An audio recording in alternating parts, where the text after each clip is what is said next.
Hapa katika kiwanja kuna majengo mawili of course, kwa maana jengo la makazi, lakini pia kuna jengo la biashara kwa maana frame hapo.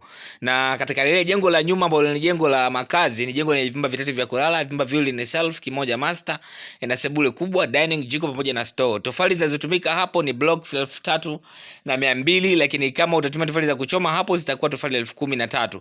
Na bati ni 180 za futi 10 na mbao za kenchi ni 300 kamili. Jengo dogo linatumia jumla tofali 600 za blocks, lakini pia idadi ya bati hapo juu ni bati 35 za futi 10 na mbao zake za kenchi ni 50.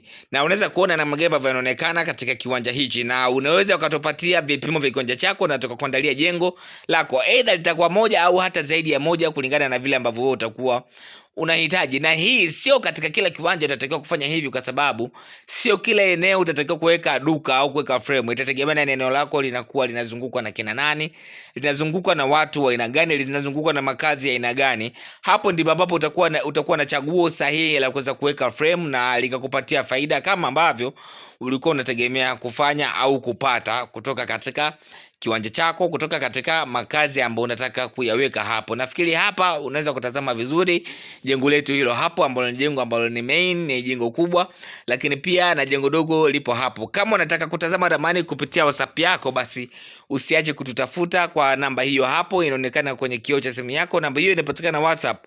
Tutumie message, andika neno niunge. Baada ya hapo tutakupatia link, na kupitia link hiyo utajiunga na WhatsApp channel yetu, na utakuwa ukitazama ramani kila tunapokuwa tunaziweka katika mitandao mbalimbali ya kijamii. Lakini pia usisahau kutufollow katika mitandao yote ya kijamii. Tunatumia jina la Makazi Mpanda kila mtandao wa kijamii, sisi tunapatikana huko na tunatumia jina la Makazi Mpanda. Na vile vile usisahau kusubscribe katika YouTube channel yetu ili uweze kuwa wa kwanza kila tunapokuwa tunaweka videos kama hizi hapa, ambazo zinakuwa na maelezo mengi ya kina kuhusiana na ramani husika. Sawa, lakini pia kitu ambacho nimesahau kukuambia ni kwamba katika frame hizo kuna choo cha public ambacho kinahudumia wale ambao watakuwa wanahusika katika frame hiyo. Kama sio wahusika wa ndani, basi hata wateja watakuwa wakihudumiwa na choo hicho hapo. Karibuni sana na asanteni kwa kunisikiliza.